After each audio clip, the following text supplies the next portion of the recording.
Hello guys, good morning. তোমরা সবাই কেমন আছো? আশা করি ভালো আছো। আমি অনেক ভালো আছি। নতুন একটা ভিডিওতে অনেক স্বাগতম।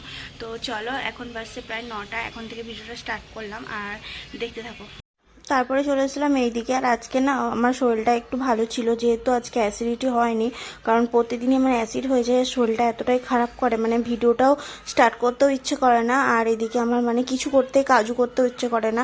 তাই আজকে একটু শরীরটাও ঠিক ছিল, তার জন্য বেডটা যেহেতু গুছাচ্ছি, এই ঘরে আমি শুই না, অনেক দিনই হয়ে গেছে।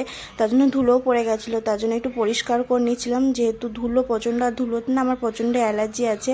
আর ধুলোটা মুছে নিচ্ছি সুন্দর করে, যেহেতু হচ্ছে এই ঘরে শোয়া হয় না, আমি ওই অন্য ঘরে শুই, যেহেতু মাটিতে শুই। আর এই ঘরে খাট থাকতো, খাটে শোয়া যায় না, এতটা গরম। আর এই যে খাটটা সুন্দর করে গুছিয়ে নিচ্ছি, যেহেতু না থাকলেও তো গুছোতে হবে না।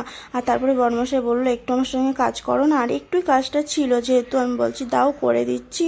আর সকালবেলাতে যেহেতু মনটাও ভালো ছিল, শরীরটা ভালো থাকলে মনও ভালো থাকবে, তার জন্য এই যে করে দিচ্ছিলাম। আর আজকে না বোন চলে যাবে দেশে, দেশে বলতে কলকাতা। তার জন্য ও আমাকে বলছিল মেহেন্দি পরিয়ে দিতে। রাত্রে একটু পরিয়ে দিয়েছিলাম, আর আমি অনেকক্ষণ ধরে বসে থাকতে পারি না বলে সকালে একটু পরিয়ে দিচ্ছিলাম। যেহেতু ও আমার কাছে সবসময় থাকে না, ও চলে যাচ্ছে, মনটাও খুব খারাপ করছিল। আর ও আমার কাছে খেতে চেয়েছিল চিকেন আর আমের চাটনি। তার জন্য আমি একটু বানাচ্ছিলাম। চিকেনটা বেশিরভাগ ওর কাকাই বানায়, আর আজকে ও আমার হাতে খেতে চেয়েছে বলে আমি বানাচ্ছিলাম। যেহেতু আমাকে গ্যাসের কাছে বেশিক্ষণ রান্না করতে দেয় না, কারণ আমার প্রচণ্ড গরম লাগে, তার জন্য ও রান্না করছিলাম। যেহেতু ও চলে যাবে তার জন্যই করছিলাম। আর ও চলে যাবে বলে মনটাও খারাপ, আর শুয়েছিলাম।